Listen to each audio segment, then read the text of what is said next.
మారుతుంది. పాలన మారినా రాష్ట్రాలు ఇది ఉన్నా ఇది ఉన్నా ప్రజలు కానీ ఒకే ఎమ్మెల్యే ఉంటున్నారు. ఒకే ఎమ్మెల్యే ఇక్కడ ఉండేది ఒకే ఎమ్మెల్యే, సిట్టింగ్ ఎమ్మెల్యే. కనీసం ఈ వెంకటగిరి ఇది ఎప్పుడైనా సరే ఈ డ్రైనేజ్ కానీ వ్యవస్థ కానీ ఎప్పుడు కూడా ఏంటంటే మేము ఇంత లోట్లని ఇల్లు కదా ఉంటుంది కానీ అది మోరీ అండి, అది లేక సరిగ్గా లాగదు. ఈ జూబ్లీస్ నియోజకవర్గం నుంచి 3 సార్లు ఎలక్ట్రిక్ ఛాన్స్ మాగంటి గోపీనాథ్ గెలిపించాము. అయినా మాకు ఇదే పరిస్థితి ఉంది. ఆ పరిస్థితి మాకు ఎవరు సాల్వ్ చేయలేదు.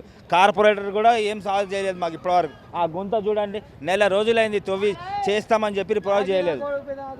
గవర్నమెంట్ మీరేమడుగుతున్నారు? ఎవరు గవర్నమెంట్కి మేమే అడుగుతాం. మేము లక్షలు కోట్లు మా ఇంటికి తెచ్చిమంటలేము గవర్నమెంట్ని. మేము రోజు నిత్యం నడిచే రోడ్లు మాకు మంచిగా ఉంటే చాలు. అప్పుడు మాకు మంచిగా ఉంటే మేము వాళ్ళకి మంచి చేస్తాం. ఈ గవర్నమెంట్ అన్న ఈ డ్రైనేజ్ వ్యవస్థను ఈ కృష్ణానగర్ను బాగుపరుస్తా అని చెప్పేసి ఎవరు మారుస్తలేరు. ఇప్పటి వరకు 3 సార్లు ఎలక్ట్రిక్ గెలిపించిన మాగంటి గోపీనాథ్ తెలంగాణ నుంచి.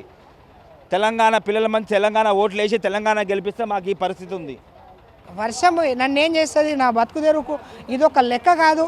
నేను ఎంత వర్షం పడినా నా బతుకుదెరువును మాత్రం నేను కోల్పోను.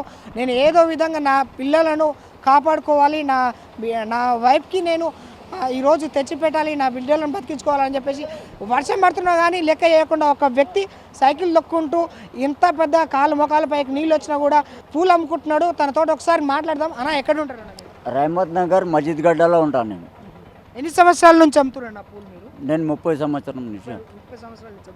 ఏంటన్నా ఇప్పుడు వర్షం వచ్చినప్పుడు ఇక్కడ పరిస్థితి ఏ విధంగా ఉంటుంది? రెగ్యులర్గా ఎవరు చూస్తూనే లేరు అన్న, ఎవరు చూస్తలేరు. ఎందుకంటే ఇప్పుడు అని కాదు, చాలా సంవత్సరం నుంచి ఎట్లనే పోతున్నారు వర్షం, ఎవరు పట్టుకుంటే లేరు. గత 2 రోజులుగా కురుస్తున్న వర్షాలకు ఇక్కడ యూసుఫ్గూడలోని కృష్ణనగర్ ప్రాంతంలో చాలా వరకు లోతట్టు ప్రాంతాలన్నీ మునిగిపోతున్నాయి.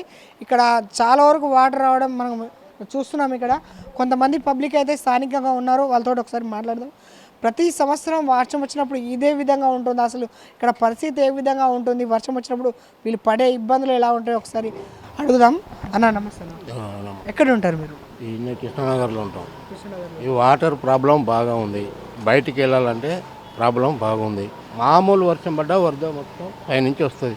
ఇలా పోవాలంటే చాలా ఇబ్బంది ఉంది. వాటర్ ఇబ్బంది ఉంది. ఈ అన్ని సౌకర్యం లేదు ఇక్కడ. ఏం వర్షం వస్తుంది కదా, చాలా వరకు అయితే పడుతుంది.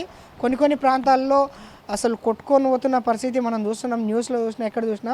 ఇప్పుడు మెయిన్గా ఏంటంటే మీ ఏరియాలో ఎలాంటి ఇబ్బందులు మీరు గురవుతున్నట్టు తెలుస్తుంది? మా ఏరియాలో ఈ వాటర్ బయటికి షాప్కు రావాలంటే చాలా ఇబ్బంది ఉన్నది. వాటర్ మొత్తం ముక్కలు వంటి వాటరు మామూలు వర్షం పడ్డా కూడా ఈ షాపులోకి రావాలన్నా ఇబ్బంది ఉన్నది. ఏమన్నా కొనాలి ఇళ్ళకి వస్తుంటాయి సార్, ఇళ్ళకి వస్తున్నాయి వాటరు, చాలా ఇబ్బంది ఉంది. ఏ మామూలు వాడవాడు పైనుంచి వస్తే వాటర్ మొత్తం మొక్కలు వంటి ఎక్కడికి పోవాలన్నా ఇబ్బంది ఉన్నది ఇలా.